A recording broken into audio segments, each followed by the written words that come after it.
Kadambari silks లో కళ్యాణ కమనీయం సెల్ మార్చ్ 6 నుండి 19 వరకు ప్రతి 15,000 బ్రైడల్ సారీస్ కొనుగోలుపై ఒక గోల్డ్ కాయిన్.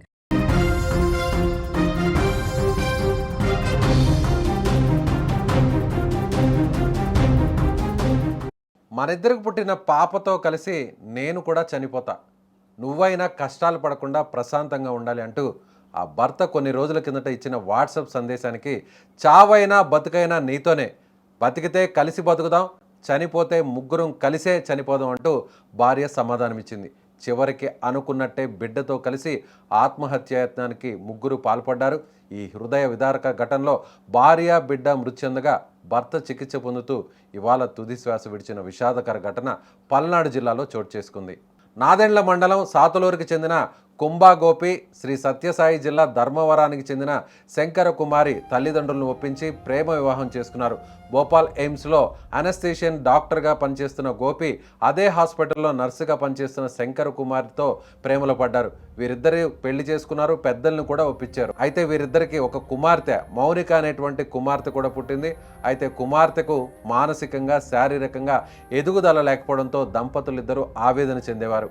20 రోజుల కిందట శంకర కుమారి బిడ్డతో కలిసి పుట్టింటికి వెళ్ళింది. 2 రోజుల కిందట గోపి కూడా భోపాల్ నుంచి నేరుగా అక్కడికి చేరుకున్నాడు. శనివారం రాత్రి బిడ్డతో సహా భార్యను నరసరావుపేటకు పిలుచుకొని ముగ్గురు కలిసి లాడ్జిలో దిగారు. అనంతరం మత్తు ఇంజెక్షన్ చేసుకొని చనిపోతున్నామని కొన్ని ఫొటోస్ను గోపి ఆదివారం ఉదయం తన సోదరి వాట్సాప్కు సెండ్ చేశాడు. కుటుంబ సభ్యులు లొకేషన్ ఆధారంగా ఘటనా స్థలానికి చేరుకునేసరికి ముగ్గురు అపస్మారక స్థితిలో ఉన్నారు. ముగ్గురిని హాస్పిటల్కు తరలించగా అప్పటికే శంకర కుమారి కుమార్తె మౌనిక మరణించినట్లు వైద్యులు ధృవీకరించారు. గోపి పరిస్థితి విషమంగా ఉండడంతో హాస్పిటల్కు తరలించారు. అయితే హాస్పిటల్లో చికిత్స పొందుతూ గోపి కూడా ఇవాళ చనిపోయాడు. ఈ డాక్టర్ గారు నేటివ్ ఆఫ్ నాదెండ్ల మండలం సాతులూరు గ్రామం అండి. ఈయన డాక్టర్ గారు 2020లో ఒంగోలు రిమ్స్ కాలేజీలో ఎంబీబీఎస్ చదవడం జరిగింది. ఆ ఎంబీబీఎస్ కంప్లీట్ అయిన తర్వాత అక్కడే కొంతకాలం డాక్టర్గా ప్రాక్టీస్ చేసే టైంలో శంకర్ కుమారి గారు అని చెప్పేసి ఈమె native of Anantapur district Dharmavaram village. ఆమె అక్కడ నర్సుగా పనిచేస్తూ ఉన్నారు. ఆ టైంలో వాళ్ళిద్దరి మధ్యన ప్రేమ పుట్టడం, సబ్సిక్వెంట్గా వాళ్ళ పెద్దల అంగీకారంతో 2020 ఆగస్టులో విజయవాడలో వాళ్ళు మ్యారేజ్ చేసుకోవడం జరిగింది. మ్యారేజ్ అయిపోయిన తర్వాత డాక్టర్ గారు పీజీ కోసం అని చెప్పేసి ఎయిమ్స్ భోపాల్కి వెళ్ళటం, అక్కడే ఫ్యామిలీని పెట్టుకొని ఉండటం. పీజీ అయిపోయిన తర్వాత సూపర్ స్పెషాలిటీ కూడా ఎయిమ్స్లోనే మొన్నటి వరకు కూడా చేస్తూ ఉన్నారు. అయితే ఈ క్రమంలో వారికి 2023లో మౌనిక అని ఒక పాప జన్మించడం జరిగింది. ఆ పాప పుట్టుకతోటే సెరిబ్రల్ పాల్సీ అని చెప్పేసి ఒక రోగంతో ఆమె జన్మించడం జరిగింది. ఆమెకి బ్రెయిన్ యొక్క మెచ్యూరిటీ లెవెల్స్ లేవు, ప్లస్ ఆర్గాన్స్ గ్రోత్ కానీ నడక కానీ ఏమి లేకుండా ఉండటం అనేది జరిగింది. తీవ్రమైనటువంటి అస్వస్థకు గురవటం ఇలా జరుగుతూ ఉంది. ఈ క్రమంలో డాక్టర్ గారు వాళ్ళ భార్య ఈ పాప గురించిన ఆలోచనలు తీవ్రమైనటువంటి డిప్రెషన్లో ఉన్నారు. అప్పటి నుంచి కూడా డాక్టర్ గారు సరిగా బిహేవ్ చేయరు, కొంచెం ఎప్పుడు కూడా డిప్రెస్డ్గా ఉంటారని చెప్పేసి ఆయన కొలీగ్ డాక్టర్స్ కూడా చెప్తూ ఉన్నారు. ఈ క్రమంలో ఈ మంత్ మార్చి 8వ తారీఖున డాక్టర్ గారి తమ్ముడిది ఎంగేజ్మెంట్ అయితే ఆ ఎంగేజ్మెంట్ కోసం అని చెప్పేసి భార్యని కూతురుని పంపాడు. వాళ్ళిద్దరూ వచ్చి ఇక్కడ ఎంగేజ్మెంట్ అటెండ్ అయ్యి ఎంగేజ్మెంట్ అయిపోయిన తర్వాత భార్య యొక్క స్వగ్రామం అయినటువంటి ధర్మవరంలో వాళ్ళ అమ్మగారికి కంటి వైద్యం చేయించాలనే ఉద్దేశంతో పాపను తీసుకొని అక్కడికి వెళ్ళింది. అప్పటి నుంచి ఆమె అక్కడే ఉంటా ఉంది. డాక్టర్ గారు ఆమెతో రెగ్యులర్గా చాటింగ్ చేయటం ఇవన్నీ చేస్తూ ఉన్నారు. ఈ లాస్ట్ 10-15 డేస్ చాటింగ్ అంతా కూడా కంప్లీట్గా ఇంకా ఈ జీవితం మీద విరక్తి కలుగుతుంది, నేను ఇంకా బతకలేను, నేను పాప చనిపోతాము, నువ్వన్నా ఉండు అన్నట్లుగా ఆయన మాట్లాడటం. ఈమె ఏమన్నా మీరిద్దరు చనిపోతే నేను మాత్రం ఎందుకు, మనం ముగ్గురం కలిసి బతికుందామన్నా నాకు ఓకే, లేదు చనిపోవాల్సిందే అంటే నీ నిర్ణయాన్ని నేను కూడా ఏకీభవిస్తానని చెప్పేసి ఆమె కూడా అంగీకారం తెలపడం ఇలా 15 డేస్ నుంచి జరుగుతూ ఉంది. నిజంగా ఆ భార్యాభర్తలు ఇద్దరు అంటే మౌనిక తల్లిదండ్రులు ఇద్దరు కూడా ఎన్నో కలలు కన్నారు. ఇద్దరు కూడా వైద్య రంగానికి సంబంధించిన వారు.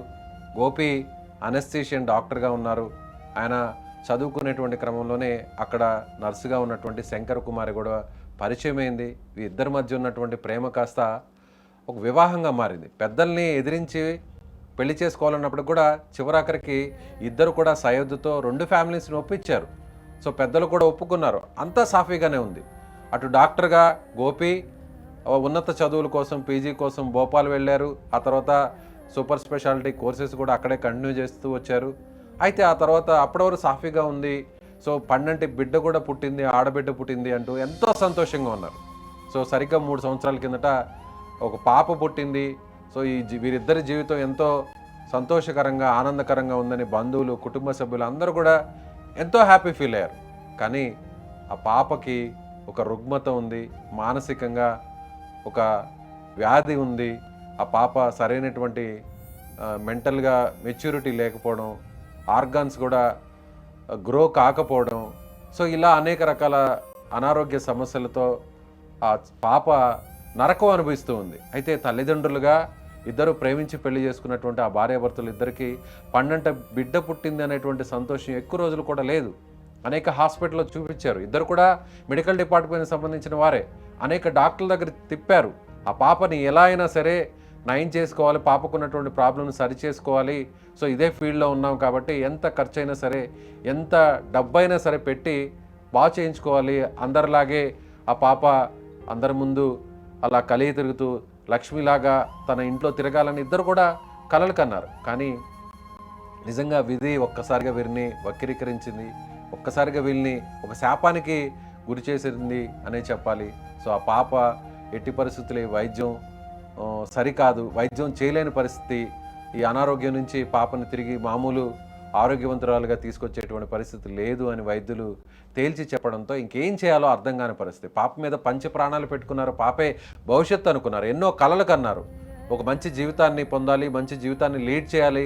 సో నేను ఒక డాక్టర్గా ఉన్నాను, మెడికల్ డిపార్ట్మెంట్లో ఇద్దరు ఉన్నారు, ఆమె కూడా అదే డిపార్ట్మెంట్లో నర్సుగా పనిచేస్తున్నారు. ఇలా వందల మందికి, వేల మందికి ఎంతో అనారోగ్య సమస్యలతో వచ్చిన తమ దగ్గరకు వచ్చిన వారికి మంచిగా చేసి ఆరోగ్యవంతులు చేసిన పంపిన వీరికి దేవుడు ఈ విధంగా వారికి పుట్టినటువంటి బిడ్డకు మాత్రం ఇలా ఒక నయం కాని అనారోగ్య సమస్యతో ఆ పాపకు మాట్లాడడం రాదు, ఏం జరుగుతుందో తెలియని పరిస్థితి, నడవలేని పరిస్థితి, ఆర్గాన్స్ డెవలప్ కాని పరిస్థితి, మెచ్యూరిటీ లెవెల్స్ అసలు ఏమాత్రం లేని పరిస్థితి, ఇలా అనేక రకాల సమస్యలతో రోజు వీరు ఆలోచించారు, బాధపడ్డారు, కుచించుకుపోయారు. తీరని ఆవేదనని ఎవరికి చెప్పుకోవాలో తెలియనటువంటి పరిస్థితి, ఒకరికొకరు మాట్లాడుకోలేనటువంటి పరిస్థితి.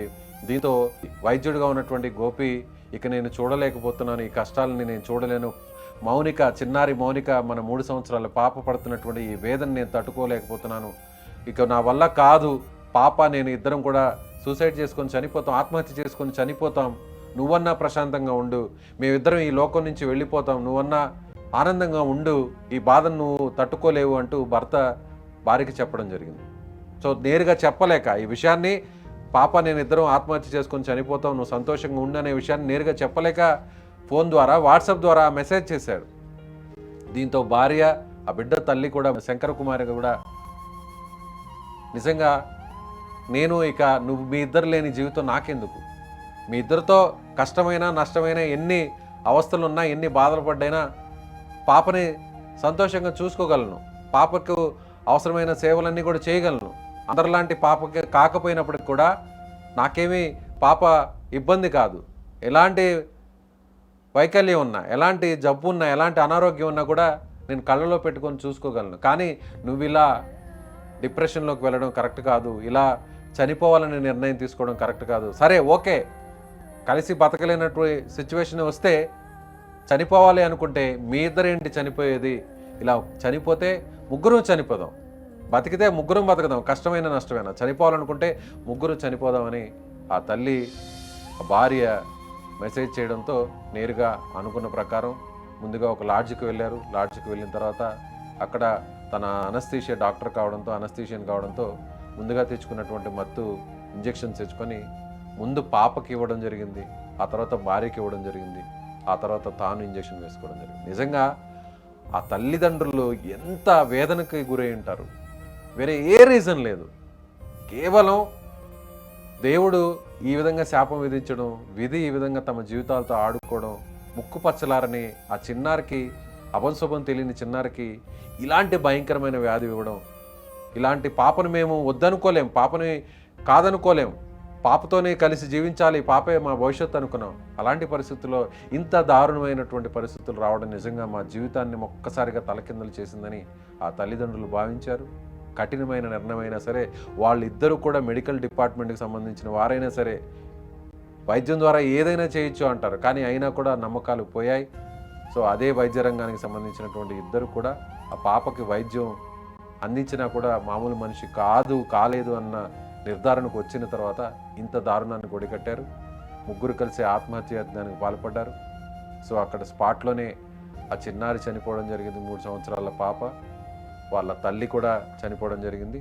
ఎవరైతే వైద్యుడిగా ఉన్నటువంటి గోపిని సమీపంలో ఉన్న హాస్పిటల్కి తీసుకెళ్తే మెరుగైన వైద్య చికిత్స కోసం వేరే ఒక ప్రైవేట్ హాస్పిటల్కి తీసుకెళ్ళడం జరిగింది. అక్కడ కొన్ని రోజుల పాటు ట్రీట్మెంట్ తీసుకున్నటువంటి గోపి ఇవాళ తుది శ్వాస విడవడం జరిగింది. నిజంగా ఆ కుటుంబంలో ఈ ఇన్సిడెంట్ జరిగాక వినడానికి మనకే చాలా బాధగా ఉంది.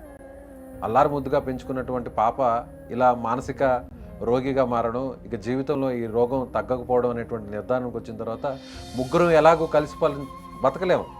ముగ్గురం ఎన్నో కలలు కన్నాం, అలా ఉండాలి ఇలా ఉండాలి, ఒక మంచి బంగారు భవిష్యత్తు గురించి ఆలోచించాం. ఇక లేదు, అది రాదు అని నిర్ధారణకు వచ్చాక ఇక ముగ్గురం కలిసి చనిపోవడమే మార్గం అనేటువంటి ఒక దారుణమైనటువంటి ఒక నిర్ణయానికి వచ్చి ముగ్గురు చనిపోవడం జరిగింది. నిజంగా ఇలాంటి ఘటనలు విన్నప్పుడు, తెలుసుకున్నప్పుడు చుట్టుపక్కల వాళ్ళు కూడా చలించిపోతారు. మీకేమనిపిస్తుంది?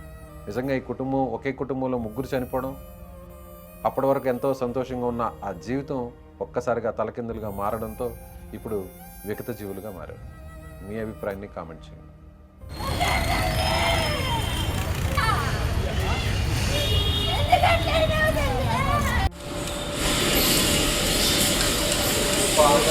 బయట